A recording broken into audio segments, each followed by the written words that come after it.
The people want this, the government doesn't respond. The people demand that, the government doesn't respond. Because the whole concept of the democratic process in America was purposely to divide the people from their government, so that the people could be out here working, taking care of their lives, feeding their children, and sending their politicians to Washington to look out for them. When they got there, they were already members of certain fraternal organizations, and all government was already taken care of, so that the people have nothing to say about anything. And that's the point we're trying to make, that when you send politicians to Washington, D.C., they might just as well stay home, because the rhyme and reason of government has already been decided by secret societies and fraternal orders that you don't know anything about.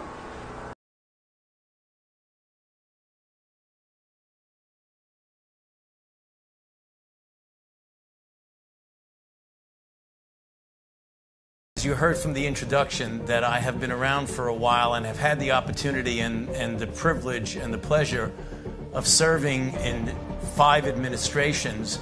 I thought I would bring that perspective to the topic today, is the issue of pandemic preparedness. And if there's one message that I want to leave with you today, based on my experience, and you'll see that in a moment, is that there is no question that there will be a challenge, the coming administration, in the arena, but also a surprise outbreak. And I hope by the end of my relatively short presentation, it was 33% per day.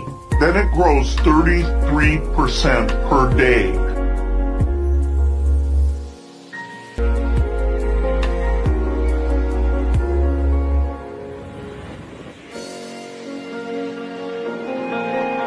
I'd like him to go back to the State Department, or as they call it, the Deep State Department, if you don't mind.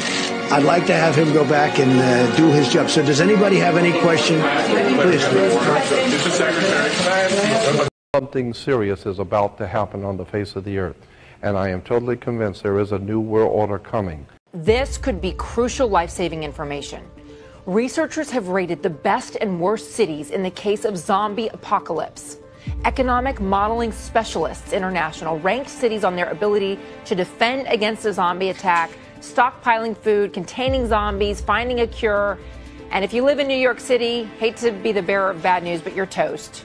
The city got the worst rating. Best place to be? Boston. The city was rated as the place you most likely would survive. You know, I just have a problem with this, right?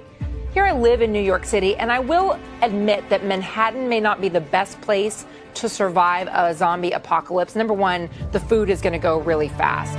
Number two, they can climb stairs, and as everyone knows, your buildings go up really high. But think if you live in Brooklyn, you could contain the threat to Manhattan and still have lots of farmland to grow food. I think if you live in Brooklyn, you'll be just fine. I'm not a scientist.